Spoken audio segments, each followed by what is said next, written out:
오늘도 하나님 말씀으로 함께합니다. 오늘은 창세기 18장의 말씀을 함께 묵상하겠습니다. 어느 날 아브라함은 자신의 장막을 방문한 세 사람을 보았습니다. 아브라함은 그들을 보자마자 나아가 몸을 굽혀 영접하며 자신의 집으로 초대하였습니다. 그들은 하나님과 천사들이었고 아브라함은 하나님의 말씀을 듣게 되었습니다. 하나님께서는 아브라함에게 주셨던 약속을 재확인하셨고 하나님의 계획에 대해 보다 구체적으로 말씀하셨습니다. 그런데 이어지는 말씀이 아브라함의 가슴을 찔렀습니다. 하나님께서 소돔과 고모라를 심판하시겠다 선포하셨습니다. 소돔과 고모라는 아브라함의 사랑하는 조카 롯이 사는 땅이었습니다. 소돔과 고모라의 멸망은 곧 롯의 멸망이었습니다. 다급해진 아브라함은 하나님께 매달렸습니다. 아브라함은 그 성에 의인 50명이 있다면 하나님께서 그들을 지키기 위해서라도 소돔과 고모라를 용서해 주셔야 한다고 탄원했습니다. 온전히 하나님의 손에 달린 일이었기에 아브라함은 하나님의 은혜를 구할 뿐이었습니다. 그럼에도 아브라함의 말에는 힘이 있었습니다. 의로우신 하나님이시라면 마땅히 그러하실 것이라는 확신이 있었으니까요. 아브라함의 바람대로 하나님께서는 그의 요구를 수용하셨습니다. 하나님의 답에 힘을 얻은 아브라함은 다시 한번 용기를 냅니다. 나는 티끌이나 재와 같사오나 라고 겸손히 시작했지만 그 내용은 분명합니다. 50명이 된다면 그중 겨우 5명 적은 45명이 안 될 이유는 무엇입니까? 그럴듯합니다. 하나님께서는 다시 한번 아브라함의 요구를 들어주셨습니다. 내가 거기서 45명을 찾으면 멸하지 아니하리라. 아무래도 아브라함은 제법 사업가 기질이 있었던 것 같습니다. 내친 김에 그는 한 번 더 말합니다. 하나님, 40명은 어떻습니까? 하나님께서는 이 또한 수용하셨습니다. 이제 아브라함도 하나님의 눈치가 보이기 시작했습니다. 하지만 사랑하는 조카 롯의 생사가 달린 일이니 멈출 수 없었습니다. 하나님의 심판을 막을 수 있는 조건은 약속받았으나 소돔과 고모라가 어떤 곳인지 알았기에 의인 40명이 있을지 확신할 수 없었습니다. 그렇기에 다시 한번 조심스레 말합니다. 내 주여, 노하지 마시옵고 만약 30명이 있다면 어떻게 하실 생각이십니까? 하나님께서는 이번에도 흔쾌히 알겠다 하십니다. 이제 거의 다 왔습니다. 염치도 없고 혼날까 두렵기도 하지만 하나님께서 딱히 나무라지 않으시니 용기를 냈습니다. 감히 묻습니다. 하나님, 20명은 어떨까요? 하나님께서는 이 또한 흔쾌히 수용하셨습니다. 무언가를 부탁할 때 우리가 꼭 남겨놓는 마지막 비장의 무기가 있죠. 아브라함도 그것을 사용합니다. 하나님, 이것이 진짜 마지막입니다. 10명은 어떨까요? 하나님께서 답하셨습니다. 내가 의인 10명만 있어도 그들로 말미암아 그 땅을 멸망시키지 않겠다. 이제 아브라함도 마음이 좀 놓였습니다. 아무리 그래도 10명의 의인은 있겠지. 할 만큼 했으니 이제 하나님의 판단을 기다릴 뿐입니다. 그러나 결과는 아브라함의 기대와 달랐습니다. 소돔과 고모라에는 10명의 의인도 없었습니다. 어쩌면 롯 한 사람뿐이었던 것 같습니다. 아브라함은 용기를 짜내어 고백했으나 부질없는 외침이 되었습니다. 그의 기도는 하나님의 계획을 바꿀 수 없었죠. 그렇다면 아브라함의 기도는 헛된 것이었을까요? 하나님께서는 아브라함이 어떻게 기도하시던 상관하지 않으셨던 것일까요? 아브라함의 모습은 마치 부모 앞에서 어차피 안 될 일을 가지고 떼를 쓰는 아이 혹은 사춘기 소년의 모습처럼 보이기도 합니다. 우리의 기도도 그렇습니다. 하나님의 크신 계획을 다 알 수도 이해할 수도 없는 우리의 기도는 때로 어린아이의 떼쓰기 같습니다. 나의 기도가 너무 수준이 낮아서 하나님께서 듣지 않으시는가 의문이 들기도 합니다. 그러다 보니 어떤 사람들은 어차피 하나님의 뜻대로 하시니 우리의 기도가 필요하지 않다라고 주장하기도 하죠. 그런데 과연 그럴까요? 오늘 본문의 말씀을 다시 살펴봅니다. 아브라함은 어처구니 없게도 하나님 앞에서 정의를 내세우며 50명의 의인을 조건으로 내걸었습니다. 주제 넘은 짓이었죠. 그러나 하나님께서는 그의 말을 들어주셨습니다.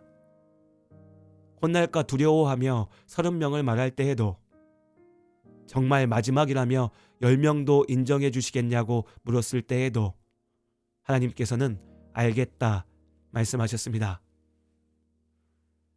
어차피 그 땅에는 의인이 없으니까 네가 뭐라고 기도해도 상관없어 라고 답하셨던 것이 아닙니다. 하나님께서는 참으로 아브라함의 기도를 들으셨습니다. 10명의 의인만 있었어도 소돔과 고모라를 멸망치 않으셨을 것입니다. 하나님께서는 아브라함의 기도를 수준 낮다 꾸짖지 않으셨습니다. 진지하게 들으셨고 답하셨습니다. 너희의 기도를 통해 일하겠다 약속하셨던 하나님께서 당신의 말씀대로 아브라함의 기도를 통해 일하셨습니다. 우리의 기도 역시 마찬가지입니다. 정제되지 않은 표현으로 마음은 간절한데 사실 뭐라 말해야 할지 알지 못하는 답답한 가운데 애써 고백할지라도 하나님께서는 우리의 기도를 가볍게 여기지 않으십니다. 그런데 생각해보면 아브라함은 자신이 무엇을 위해 기도하는지 잠시 잊고 있었던 것 같습니다. 아브라함의 목적은 소돔과 고모라를 구하는 데 있지 않았습니다. 그는 공의로우신 하나님께서 소돔과 고모라의 죄악을 벌하시는 것을 막을 수 없었습니다. 다만 조카 롯을 구하고 싶었을 뿐입니다. 하나님께서는 아브라함의 기도를 들으셨으나 결국 소돔과 고모라를 심판하셨습니다. 그러나 하나님께서 아브라함의 기도에 또한 답하셨습니다. 하나님께서 롯을 구하셨습니다. 아브라함이 제대로 기도하지 못했지만 그가 간구하는 본질을 이루셨습니다. 하나님께서 그의 기도에 답하셨습니다. 우리의 기도 역시 많은 때에 방향을 잃고 헤맵니다. 정작 중요한 본질을 보지 못하고 당장의 어려움에 매여 시간이 지나면 의미 없고 후회하게 될 제목들을 기도라며 하나님 앞에 고백할 때도 있습니다. 그때라도 하나님께서 우리의 기도를 들으십니다. 내 말대로가 아니라 하나님의 완전하신 뜻에 따라 나를 위한 최고의 길로 인도하십니다. 그러니 여러분, 우리는 멋진 기도문을 만들어내기 위해서 애쓰지 않아도 됩니다. 혹시 내 기도 가운데 빠진 것이 있을까 염려하지 않아도 됩니다. 다만 진실함으로 하나님께 간절히 기도할 때 완전하신 하나님께서 우리의 기도를 통해 당신의 완전하신 뜻대로 이루실 것을 믿습니다. 그렇게 오늘도 믿음으로 기도하는 하루입니다.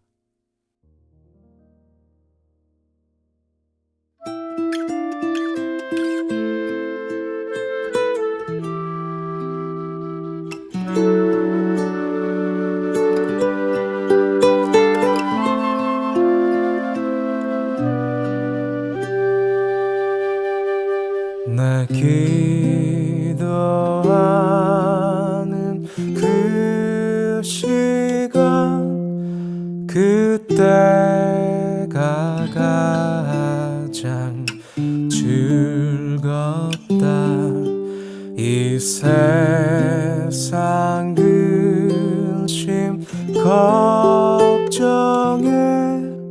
얽매인 나를 부르사 내 진정 소원 주 앞에 낱낱이 바로 아뢰어 큰 불행 당해 슬플 때 나 위로받게 하시네 내 기도하는 그 시간 내게는 가장 귀하다 저 광야 같은 세상을 끝없이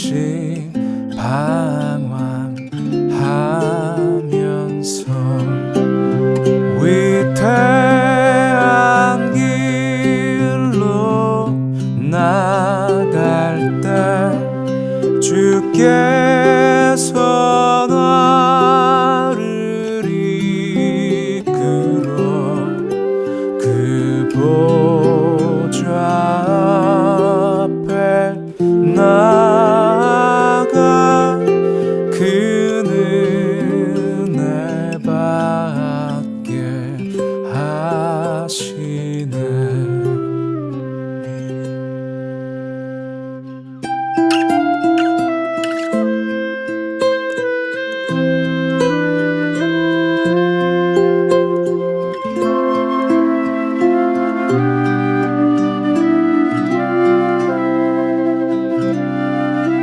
내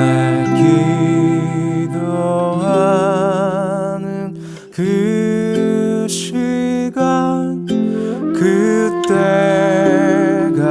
가장 즐겁다